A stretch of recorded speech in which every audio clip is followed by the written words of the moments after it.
महत्वपूर्ण मुद्दे पर आपसे चर्चा करें। हमारे देश में क्या कानून का राज्य है? क्या हमारे देश के राजनेता इस देश की चिंता पाल रहे हैं? क्या इस देश के राजनेता बनके इस देश की संपत्ति को अपने हित में दोहन कर रहे हैं? क्या वजह है कि एक पार्षद से लेके एक एमपी से लेके मिनिस्टर तक जैसे ही वह इलेक्ट होता है वह रातों रात अमीर बनना चालू हो जाता है? इवन छोटे पार्षद और सरपंच पार्षद और सरपंच बनते ही फॉर्च्यूनर और स्कॉर्पियो खरीद लेते हैं। कहाँ से आता है ये पैसा? क्या बात है कि हमारे दुष्ट राजनेताओं को अच्छे लोग पसंद नहीं आते? क्या वजह है कि वो अपराधियों को टिकट देते हैं? क्या हम इस व्यवस्था को कुछ बदल सकते हैं? यदि बदल सकते हैं तो कैसे?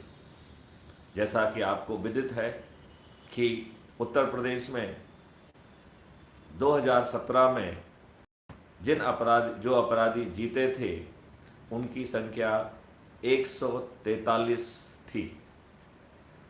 दुख का विषय है कि अब यह संख्या बढ़कर 205 हो गई। ये क्या दुष्टता है? क्या ये इस देश के साथ विश्वासघात नहीं है? क्या लोग बाग जो योगी और मोदी को वोट दे रहे हैं उनके वोट का दुरुपयोग किया जाकर अपराधियों को टिकट दिया जा रहा है? लोग देश के साथ खिलवाड़ किया जा रहा है। जिस देश में चपरासी बनने के लिए आपको साक्षर और साक्षरित होना जरूरी है, फिर मैं समझ नहीं पाता हूँ कि क्या कारण है कि देश के भाग्य विधाता अनपढ़, गंवार और अपराधी क्यों? आज की जो नई विधानसभा 2022 में उत्तर प्रदेश में गठित हुई है, मुझे लज्जा इस शर्म के साथ ये कहना पड़ रहा है कि उसमें 205 विजित विधायक अपराधी। जब हर सीट पर योगी और मोदी जी थे, लोगों ने उस चेहरे को वोट नहीं दिया, लोगों ने योगी और मोदी को वोट दिया। फिर योगी और मोदी जी ने क्यों मतदाताओं के विश्वास के साथ धोखा किया? मैं माननीय नरेंद्र मोदी जी से, मैं माननीय योगी जी से करबद्ध प्रार्थना करता हूं कि कम से कम अब कानून बना दीजिए जिससे कि पीपल्स रिप्रेजेंटेटिव एक्ट 1951 को संशोधित करिए और उसको संशोधित करके अपराधियों को तय करिए। आहर्ताओं में जो जन नेता हैं उन्हें फॉर्मल डिग्री प्राप्त करना चाहिए। जब इस देश में चपरासी बनने के लिए आपको साक्षरित और साक्षर होना चाहिए, तो देश के कानून निर्माता बनने के लिए आपको कानूनविद होना चाहिए। आपको देश में मंत्री बनने के लिए आपको MBA और बाकी डिग्री भी होना चाहिए। अब समय आ गया है इस बदलाव का। ये दुष्ट, अनपढ़, गंवार हमारे प्रतिनिधि नहीं बनेंगे। लेकिन ये कौन करेगा? जरा विचार करें, यह कौन करेगा? क्या ये मोदी जी, क्या अमित शाह ऐसा करेंगे? यह हरगिज नहीं करेंगे। यह केवल एक ही परिस्थिति में ऐसा करेंगे यदि जनता अपने अंदर की आत्मा की ऊर्जा को पहचान ले, उस ऊर्जा को जागृत करे और उस ऊर्जा के माध्यम से योगी और मोदी को विवश किया जाएगा तो कोई कारण नहीं है कि इस तरीके के कानून बनाए जाएंगे और योगी और मोदी ऐसे कानून बनाने के लिए विवश होंगे। मैं आप लोगों से अनुरोध करता हूं, अपनी आत्मा को जागृत करें। मैं उस संवाहक एनर्जी का काम करूंगा जिससे आपके अंदर की जो है नकारात्मकता, आपके अंदर का पेसिमिज्म, आपके अंदर की बेबसी, जो कि लंबे अनुभव के कारण आपने पाई है, उसे दूर किया जाएगा। आपके अंदर आपकी आत्मा की को जागृत किया जाएगा। हमारे वेदों के अनुसार हर व्यक्ति में आत्मा और परात्मा दोनों का अंश होता है। यही कारण है हमारे वेद कहते हैं अहम ब्रह्मास्मि। अब मैं आपके अंदर के उस अमृत को, उस ब्रह्म को जागृत करना चाहता हूँ, आपको ऊर्जाकृत करना चाहता हूँ। आपके अंदर की नकारात्मकता, आपके अंदर की बेबसी को मैं आपसे खींच लेना चाहता हूँ। आपको पूरी तरह से ऊर्जाकृत कर, आसान्वित कर, आप वह एक ऐसी व्यवस्था पैदा करेंगे कि योगी और मोदी विवश होंगे। योगी और मोदी यदि विवश नहीं होंगे तो वह पराजित भी होंगे। मैं इस व्यवस्था को आपको समझाता हूँ। कृपया हमसे जुड़िए और आज ही संकल्प लीजिए। चूँकि मैं राष्ट्रीय प्रेसिडेंट क्राइम फ्री भारत हूँ, लिहाजा मैं इसको नाम दे रहा हूँ CFV ऊर्जा केंद्र। मैं सभी सदात्माओं से, सभी सज्जन पुरुषों से, सभी जो है ज्ञानी व्यक्तियों से, सभी जो है संगठनों से, सभी NGO से, सभी राजनीतिक पार्टियां जिनकी संख्या अब बढ़कर जो है 2858 हो गई है, मैं उन सबसे निवेदन करता हूं कि अपने स्वार्थ से बाहर निकलिए।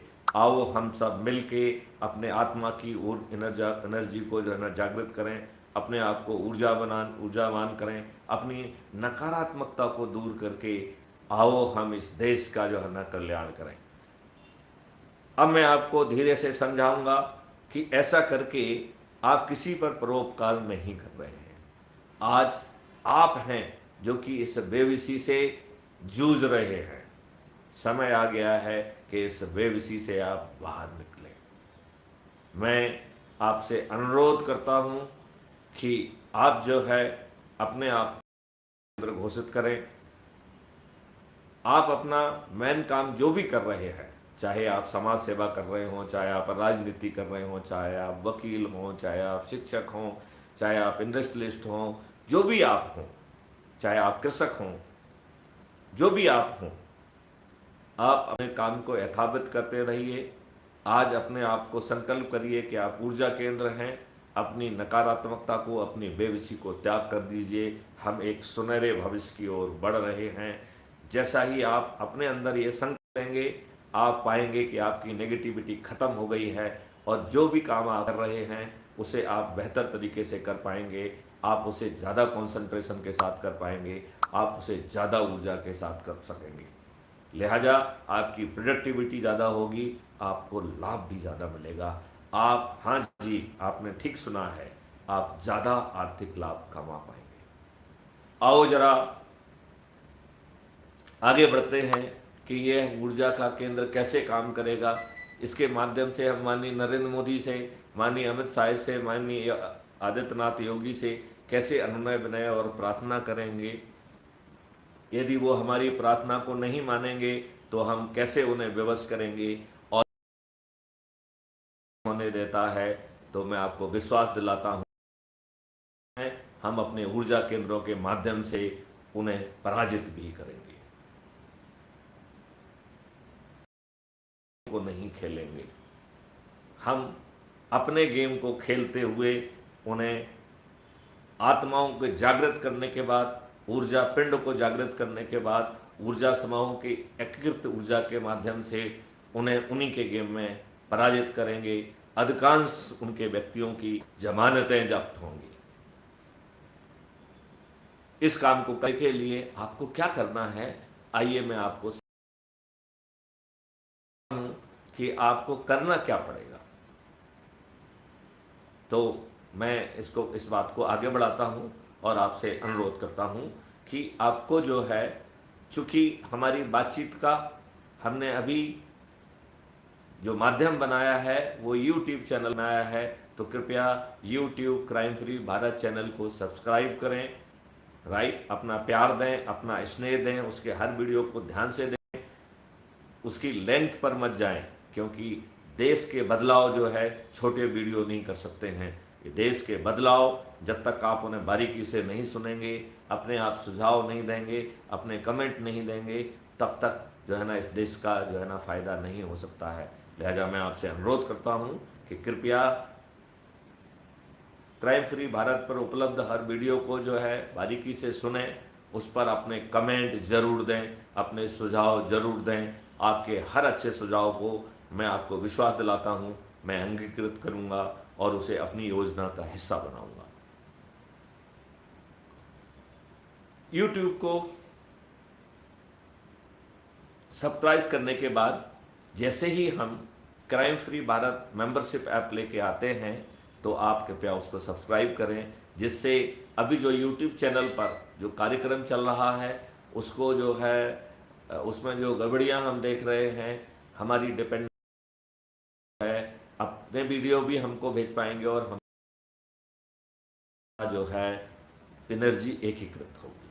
मैं आपको इसके पहले के विस्तार से क्या करना है मैं आपको ये भी बताना चाहूँगा कि आंचल जी के सुझाव के बाद हमने यह निर्णय लिया है कि सभी जो है ऊर्जा केंद्रों की जब हम ऐप से जो ना उनको मेंबर बना लेंगे, तो उनकी जियो लोकेशन के आधार पर हम आज जो आपके साथ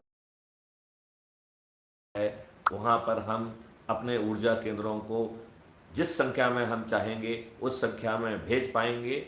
यदि किसी क्षेत्र विशेष में जितने लोगों को कहा गया है उससे कम पहुंचते हैं, तो बैकएंड इंजन उसको आइडेंटिफाई करके उसको भी जो है फैक्टर इन करके, यदि मान लो पहुंचने वालों की संख्या 50% है और आप 500 को चाहते हैं, तो इट विल मल्टीप्लाई बाय 2 और ये रिक्विजिशन 1000 लोगों को भेजा जाएगा। तो हम ये सुनिश्चित करेंगे कि हमारी संख्या पर्याप्त हमारे ऊर्जा पहुँचे, जहाँ पर हम लोगों के साथ अन्याय होगा, उसके ऐप के माध्यम से वो अधिकांश एविडेंस को कैप्चर कर पाएंगे। लिहाजा यह शक्तियाँ चाहे राजनेताओं के सारे पर ही क्यों ना हो, आगे चल के आपके साथ अन्याय नहीं कर पाएंगे, बल्कि आप जो साक्ष्य संग्रहित करेंगे उसके आधार पर उनके निलंबन की, उनके विरुद्ध प्रशासनिक कार्रवाई की, बल्कि उनके विरुद्ध जो है वैधिक नियम अनुसार कार्रवाई करने की भी सुनिश्चितता हम आगे चल के कर पाएंगे। यदि कार में हमें नज़रअंदाज किया गया, भारत एक पॉलिटिकल पार्टी के रूप में अवतरित होकर इन्हीं के गेम में पराजित करेंगे। हम 545 मेंबर ऑफ पार्लियामेंट के माध्यम से वो सब कानून बनाएंगे जो इन दुष्ट आशीष शक्तियों के द्वारा नहीं बनाए जा रहे हैं।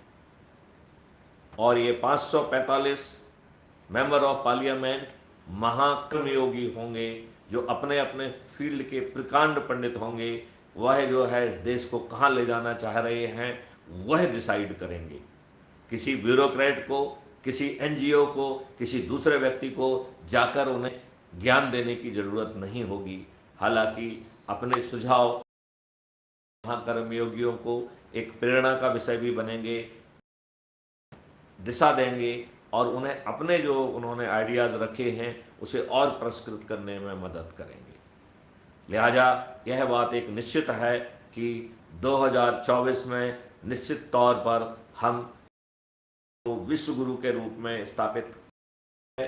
यदि माननीय नरेंद्र मोदी जी हमारे सुझावों को मान लेते हैं, तो हम माननीय नरेंद्र मोदी जी को पूरे 545 मेंबर ऑफ पार्लियामेंट के साथ जिताएंगे। उनके अभी 303 मेंबर ऑफ पार्लियामेंट हैं, आगे चल 545 हो जाएगी। अन्यथा क्राइम फ्री भारत एक राजनीतिक पार्टी के रूप में अवतरित होकर इन्हीं के गेम में पराजित करेगी। अब समझते हैं कि हमें करना क्या है। तो आपको कोई भी ऐसा काम नहीं करना है जिसमें आपका पैसा खर्च हो रहा है, जिसमें आपको अपना मूल काम को छोड़ के कर कहीं दूसरी जगह जाना है। लिहाजा हमने आपके कामों को 3 भागों में बांटा है। आपको यदि आपके प्रभाव क्षेत्र में कोई एनआरआई है तो आप उसकी सूची बना लें और दिन में एक एनआरआई को फ़ोन करिए, उसको ऊर्जाकृत करिए और संकल्पित करिए और उसको ऊर्जा केंद्र बना के जहाँ पे भी वो स्थित है वहाँ पर वो लोग दूसरे लोगों को ऊर्जाकृत करेगा। डिस्टेंट रेजिडेंट है, तो जो डिस्टेंट रेजिडेंट मतलब डिस्टेंट प्रवासी भारतीय है, दूरस्थ स्थित प्रवासी भारतीय है, ऐसे लोगों की भी सूची बनाएंगे और उनको एक दिन में एक व्यक्ति को करना है। तो जो भी समय अपन ने संकल्पित किया है, इन 2 पार्ट में जितना समय लग जाता है, शेष बचा हुआ समय हम फिजिकली मूवमेंट करते हैं, जहां हम अपने लोगों के साथ बैठते हैं, अपने ही लोगों की जो है ना उनकी सूची बनाकर उनसे बात कर कर बड़ी संख्या में इकट्ठे होने की ज़रूरत नहीं है। 2, 4, 5, 10 जितने भी जो है ना आसानी से मिल जाते हैं उनसे जो है बातचीत करिए, उनको उन ऑडियो और वीडियोज़ को दिखाइए जिन्होंने आपको ऊर्जाकृत किया है। इसके बाद उस पर संवाद करिए। इनमें से कुछ लोग जो है अपने अनुभवों के आधार पर पत्थर जैसे हो जाएंगे, आप उनकी चिंता मत पालिए, आगे चल के वो महा ऊर्जा केंद्र कन्वर्ट होंगे। इस बचे लोगों को आप संकल्पित करिए और जैसा कि आपने कहा है, अभी तक अपन ने बताया है, इसी तरीके की कार्रवाई उसको करना है। पहले क्राइम फ्री भारत का ऊर्जा केंद्र के रूप में संकल्पित करना है। संकल्प में वो प्रतिदिन कितना समय देगा यह संकल्पित करना है। फिर 3 भागों में सूची बनाना है अपने प्रभाव केंद्र की।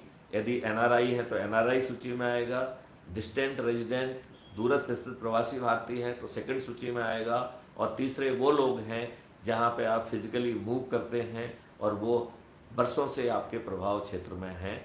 ऐसे लोगों की सूची बनाइए और सुविधा के हिसाब से प्रतिदिन जो भी आपने समय उसके लिए संकल्पित किया है उसमें उनको जो है वह है ऑडियो वीडियो दिखाकर, ऑडियो वीडियो सुनाकर हम जो है उनमें वो एनर्जी पैदा करें, उनकी आत्मा को हम जो अब हम ऐसा करने के डिस्टर्ब कर रहा है।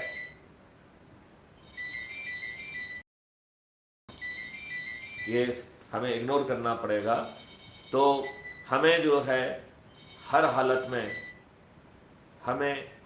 में ये 3 व्यवस्था करना होगी।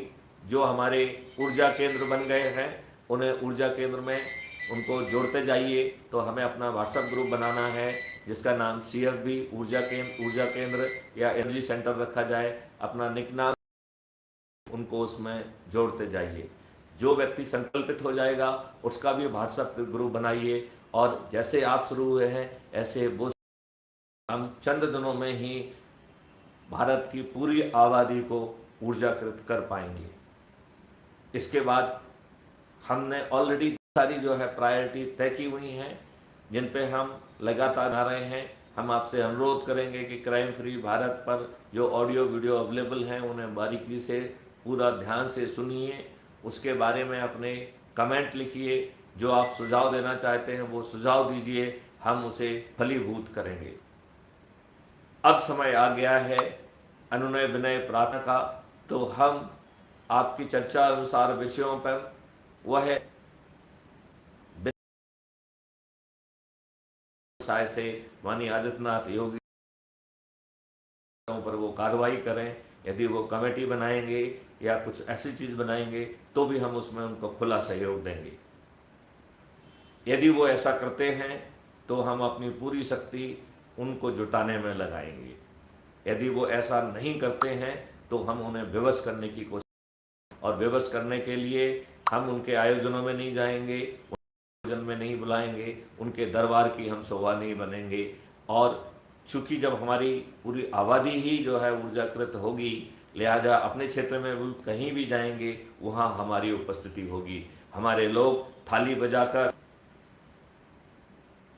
नारा लगाएंगे, काले अंग्रेज वापस जाओ, आसुरी शक्तियां वापस जाओ, आसुरी शक्तियां विवश हो जाओ, आसुरी शक्तियां सुधर जाओ। यदि वो अपने अहंकार में फिर भी विवश नहीं होते हैं, अपने पदी कर्तव्य का निर्वहन नहीं करते हैं, इन आसुरी शक्तियों को प्रश्रय देते हैं, तब क्राइम फ्री भारत एक पॉलिटिकल पार्टी के रूप में अवतरित होगा। और इस दौरान 2022 से 2024 के बीच में महा ऊर्जा केंद्रों को पहचान करके उनकी शक्ति का भी उपयोग करके जनता को ऊर्जाकृत करेगा और बाद में उन्हीं महा ऊर्जा केंद्रों को अपने उम्मीदवार कर अपने ऊर्जा केंद्रों के वोट के माध्यम से न केवल उन्हें जुटाएगा बल्कि इन आसुरी शक्तियों की जमानतें जब्त कराई जाएंगी। आओ हम सब जागृत होकर अपनी आत्मा का उस अंश को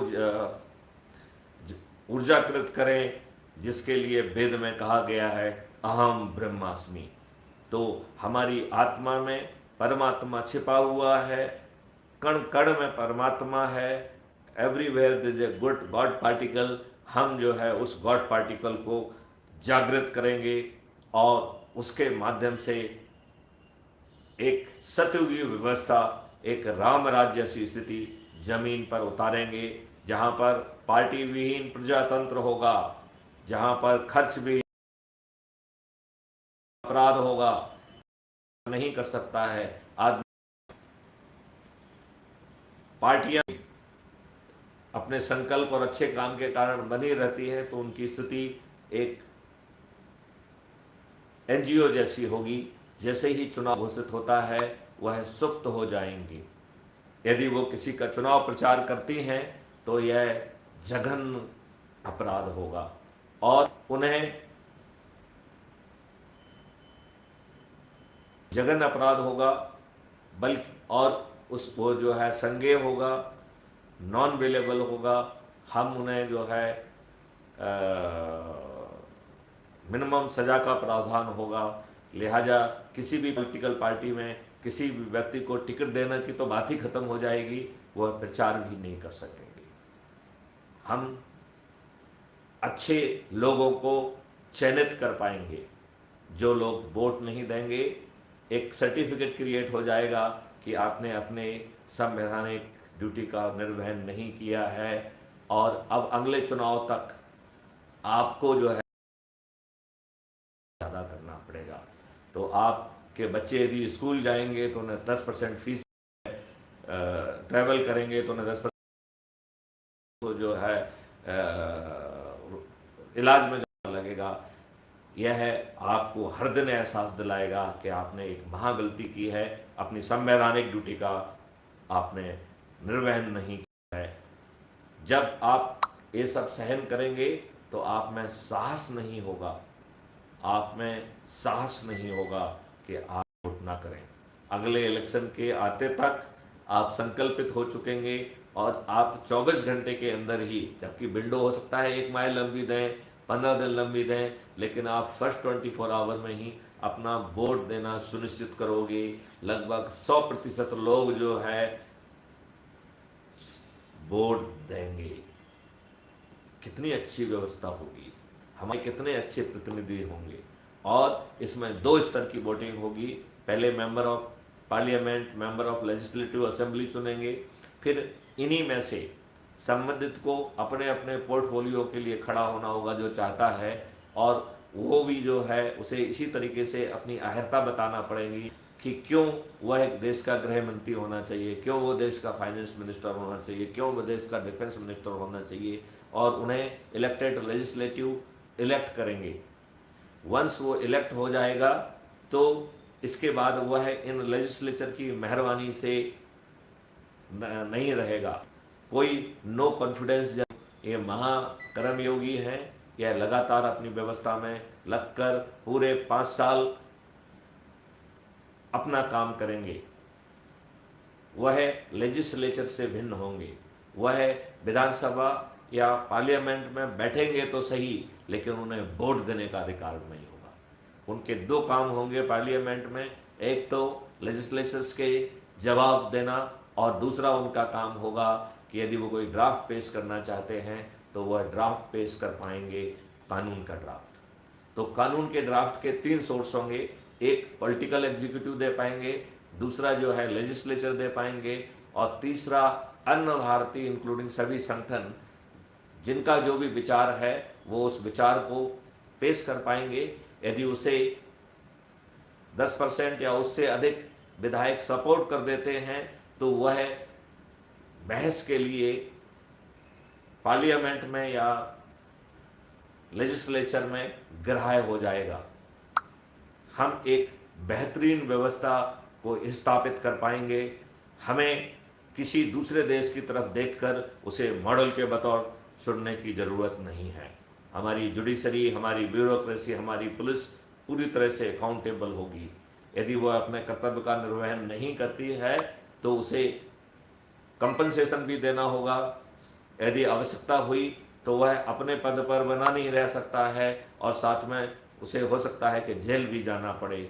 आओ हम सब मिलके एक अच्छी व्यवस्था को उतारें जहाँ पर ये आसुरी शक्ति जो है हमारे भाग्य विधाता ना बने। मुझे विश्वास है कि हमारे सभी साथी जो कि सीनियर सिटीजन्स हैं, जो है हमारे विद्यार्थी हैं, युवा ऊर्जा है, सभी जो है, चाहे वो राजनीतिक संगठन से जुड़े व्यक्ति हों, चाहे एनजीओ से जुड़े हुए हों, चाहे शासकीय सेवा में जुड़े हुए हों, आपको अपने आप को ऊर्जाकृत करना किसी भी कंडक्ट रूल का वायलेशन नहीं है। कृपया अपने आप को ऊर्जाकृत करो, हमसे जुड़ो, हम सब मिलकर अपने देश को एक अच्छी व्यवस्था देंगे। जय हिंद, जय भारत, वंदे मातरम।